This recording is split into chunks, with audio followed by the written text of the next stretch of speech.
In this video, we're going to quickly clean up things and then fix the error that we discovered previously. So if you remember, that error has to do with when we use multiple where clause with MySQLi. And also right now, if even I change this to MySQLi, we're also going to have a different kind of error because begin transaction, it's really a PDO thing. So remember that last time I said we're just going to concentrate with PDO, and then later we'll see how to make things work for MySQLi. So if we should run the test like this, it should fail. That's because in MySQLi we don't have begin transaction. Okay, so you can see here that it doesn't have begin transaction the same way that PDO has. The method is named differently. So what we can do is to come back to our query builder, and then we're going to add a new method here. So this should also be an abstract method. And then we can say begin transaction, begin transaction. And then we're going to have another method here. So this is going to be a generic method, public function rollback. So the method to rollback for MySQLi and PDO is pretty much the same. So we're going to use the same method for that.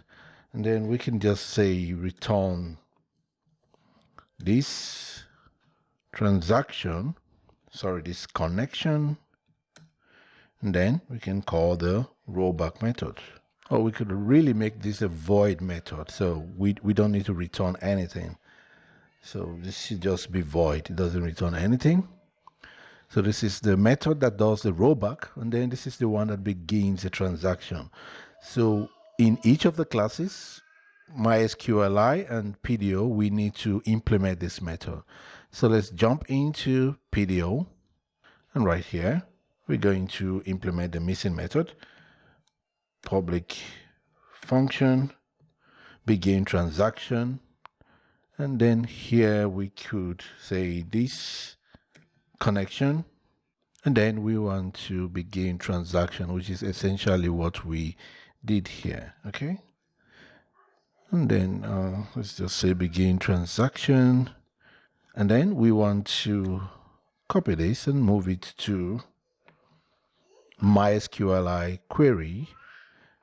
And then here we want to begin transaction, but this time they're pretty much different. This should be begin underscore transaction. Okay, so connection begin underscore transaction. This is the way that we would call it in MySQLi when we are using the object-oriented approach.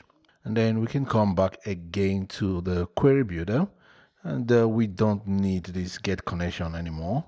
So we can remove that.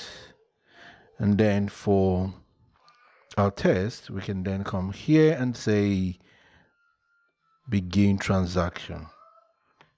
Begin transaction. And then right here, we can roll back the transaction for tear down. Okay, so this rollback. Let's try to run the test again.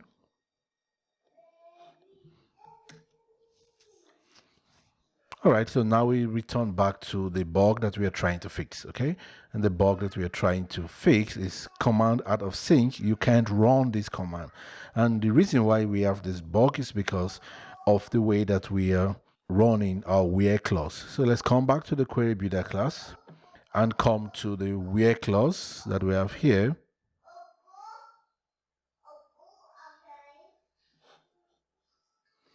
So this works well with PDO. You can see right here that we actually prepare the query and execute it each time that we use the where clause. So this works well with PDO, but it doesn't work well with MySQLi.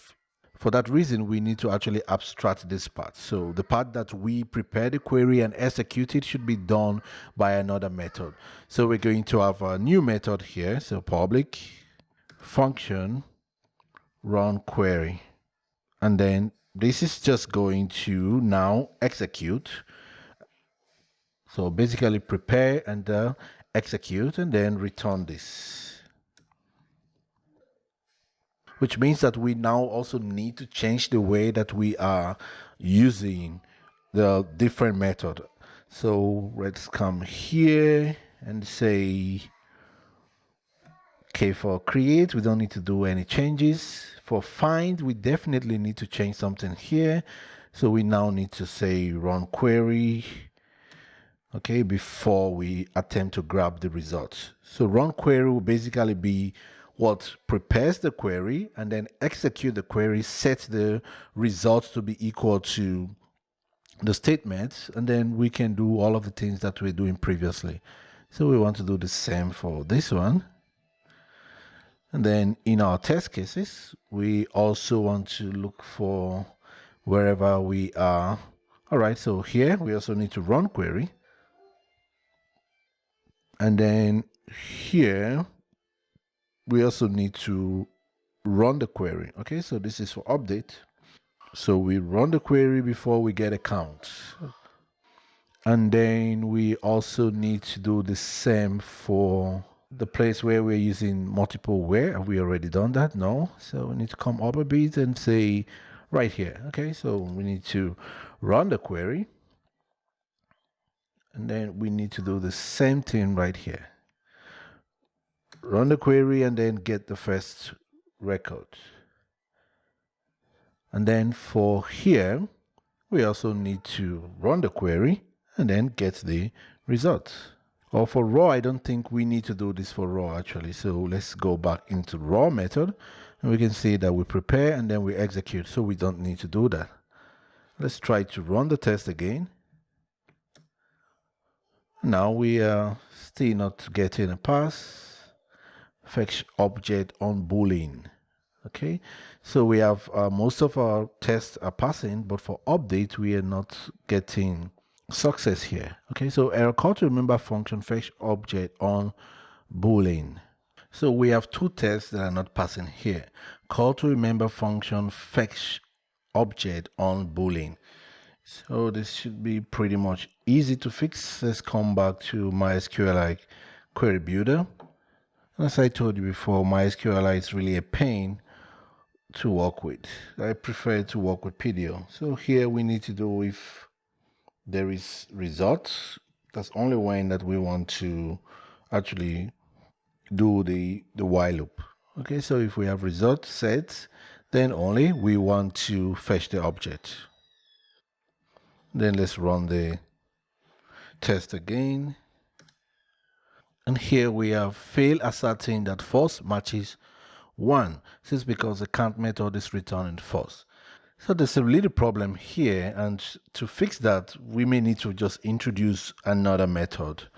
And this is also a pain of working with MySQLite. So let's come to query builder, and then we're going to have another abstract here. We're just going to call this record count, or let's say affected. And then for PDO, could say here public function affected. So we're just going to return this count. Return this count. Okay, so because for PDO it's just the same thing. Affected record row count is the same thing. But for MySQLite, we cannot use the same query that we're using here because now we are counting how many records are in the result set. Okay, so this would be number of rows returned. But now we want to be able to see number of affected records. So public function affected. And to do this, we need to first of all look for a way to preserve the result set. Okay, and then we can now count how many affected records are in the connection. So what we need to do here is to say this statement, and then we want to say MySQLite should store the results. Okay, so it's just a pain to work with.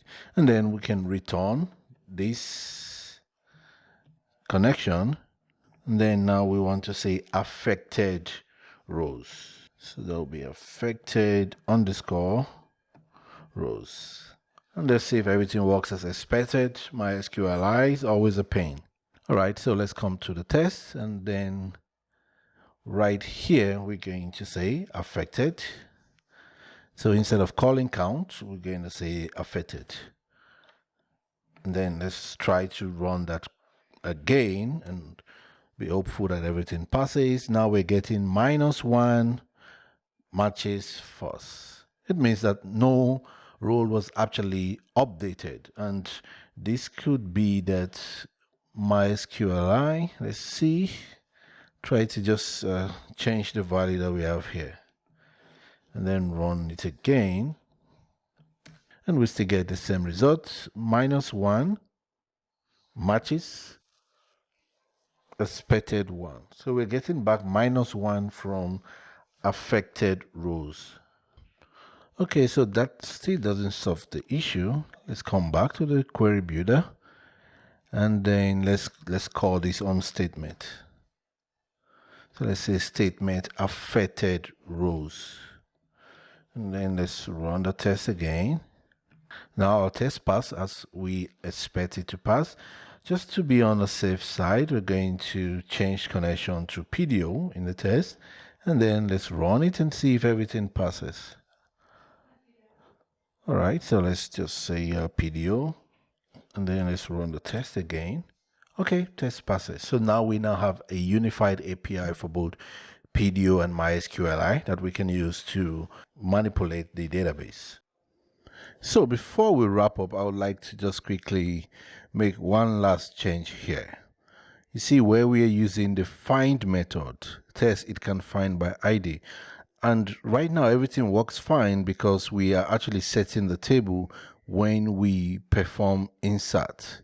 And this is somehow still persisted when we do select. But what we should be doing rather should be to actually say which table we want to select from.